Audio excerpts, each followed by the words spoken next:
తెనాలిపట్నంలోని 23వ వార్డులో గల చంద్రబాబు నాయుడు కాలనీ కల్లుకొట్టు దగ్గర నుంచి వైకుంఠపురం రైల్వే ట్రాక్ వరకు గల మెయిన్ డ్రైన్ కాలువలోని తూటాకు పూడికలు తీయించే పనులను చైర్పర్సన్ తాడిబోయిన రాధికా రమేష్ పరిశీలించారు. ఈ సందర్భంగా అధికారులకు పలు సూచనలు చేశారు.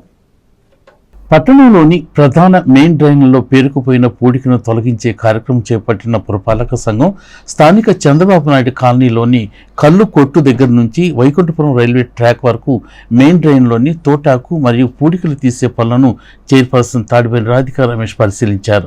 ఈ సందర్భంగా ఆమె మాట్లాడుతూ పట్టణంలోని 40 వార్డులోని ప్రతి వార్డులో అంతర్గతంగా ఉన్న డ్రైనేజీలను అభివృద్ధి చేసే దిశగా చర్యలు తీసుకున్నామని చెప్పారు. అలాగే పట్టణం నుంచి బయటకు వెళ్లే మెయిన్ డ్రైన్లో కూడా తోటాకు, వ్యర్థాలు, పూడికలు వంటివి లేకుండా తీయించడం జరుగుతుందని ఈ సందర్భంగా ఆమె తెలియజేశారు.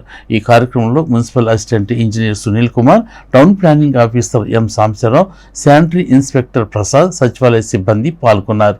ముందుగా అందరికీ నమస్కారం. ఈరోజు నా శానిటేషన్లో భాగంగా ఈ పంటకాలు తీయడానికి 23వ వార్డులో రావడం జరిగింది.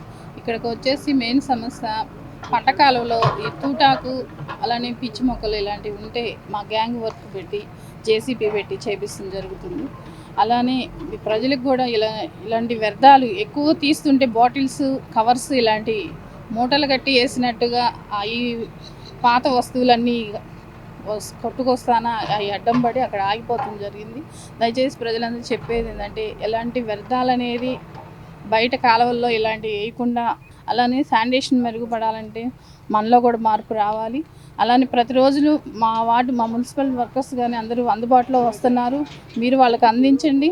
ఇంకా శానిటేషన్ ఇంక మరింతగా మెరుగుపడుతుంది కాబట్టి మీరు మాకు సహకరించి మంచిగా మన తెనాలి పట్టణాన్ని డెవలప్ చేసుకుందామని